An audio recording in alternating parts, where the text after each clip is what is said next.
What's up, guys? Welcome to the show. So I figured I'd shoot this video and talk a little bit about the 2020-2021 Hall of Fame.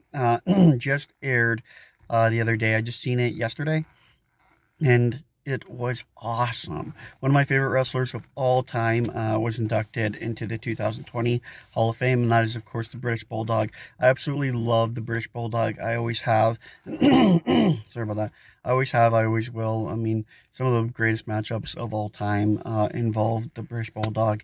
Like, he was a well deserved induction and a long time coming for sure. Really excited about that one. But it was an all around decent show for the 2020 Hall of Fame.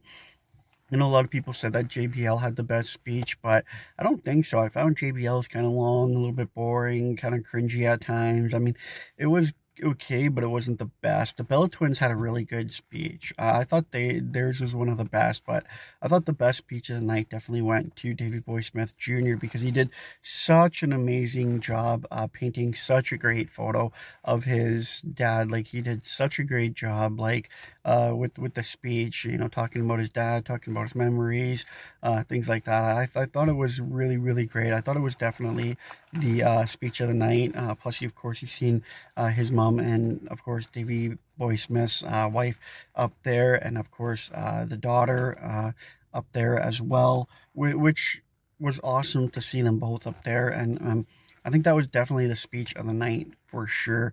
Of course, in that one, the NWO was inducted as well. Kind of disappointing that X Pac was inducted with them.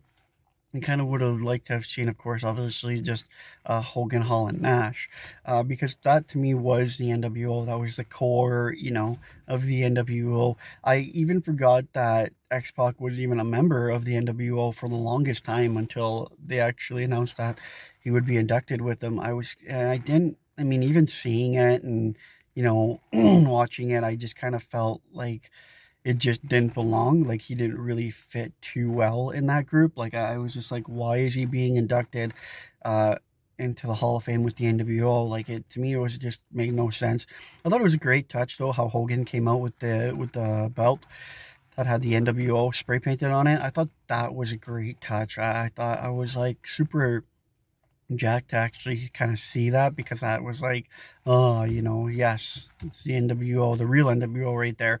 Of course, without that X Pac joke there, but still, like NWO was a great induction. I thought Davey Boy Smith, the British Bulldog, was a really great induction. They had a really great speech for sure. And of course, the 2021 was pretty decent. I mean, I scratched my head at the Great Khali. I still don't really think that he deserves a spot in the Hall of Fame. I know a lot of people said, "Oh, he deserves it because of, a lot of what he did for the fans in India, stuff like that." But I mean, at the time, there was no WWE India. WWE India came around the time that Jinder Mahal became World Heavyweight Champion. So I mean, it really didn't. I mean, like, I mean, I don't know, he didn't really do enough, you know what I mean? Like, he didn't do enough in the WWE or around the WWE or for the WWE to really deserve his own induction. Maybe a legacy induction would have been a little bit better, but not his own induction. It was great to see Eric Bischoff inducted, for sure. Eric Bischoff's, of course, everybody knows him. Kane was a great induction as well. I thought those were the two, like, best inductions of the night for sure. Uh, like I said, it was, yeah, sorry about that. But it seemed like the highlight of the night for the 2021 Hall of Fame was Rob Van Dam. It really seemed like that was the highlight of the night.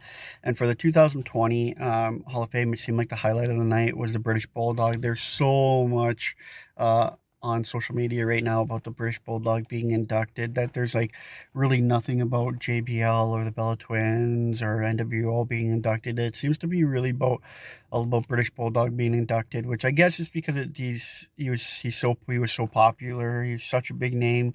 He was just such, one of the true real greats of all time, that it's such a big deal that he's inducted now. So that's that was definitely the highlight of the night for sure for both events. Of course, British Bulldog and then Rob Van Dam. Now, one thing that Vince always has a history of doing is he always has a history of bringing back at least one person from the Hall of Fame, like for each class. So I could see him bringing back Rob Van Dam. I know in a recent interview, he said that he would come back as long as, of course, the touring schedule was cut back from what it was before, and of course, if the money was right. So I could see Rob Van Dam coming back, and then another one from class of 2020. I could see bringing in Davey Boy Smith Jr. just because a lot of the backstage photos that I've seen and a lot of backstage videos that I've seen, Vince seems to be hovering around the Smith family pretty close, and he seems pretty happy every time he takes a picture with David Boy Smith Jr. That I could see him coming back as well. Because of course we always see Vince bringing back from various classes. We've seen him bring back with Kurt Angle after his induction, Jeff Jarrett after his induction for a little bit. We've seen him, apparently he signed Ultimate Warrior as well after his induction, but of course he passed away shortly, like the next day or something. And then who else did he bring back? I can't remember off the top of my head now, but after every induction, there's always one wrestler or person from each class that he ends up bringing back. So it's going to be really interesting to see. I would love, of course, to see David Boy Smith Jr. Back in the WWE for sure. But as far as Hall of Fames went, I thought the 2020 Hall of Fame was definitely my favorite for sure. Pretty much just for the induction of British Bulldog, and of course 2021 was really good as well. Just pretty much because Eric Bischoff had a really great speech as well. But Eric Bischoff always is a really great talker. But yeah, anyway, guys, that's the video. Let me know what you think of the 2021 Hall of Fame class. Don't forget to like, comment, subscribe if you don't much, and I'll check you next one.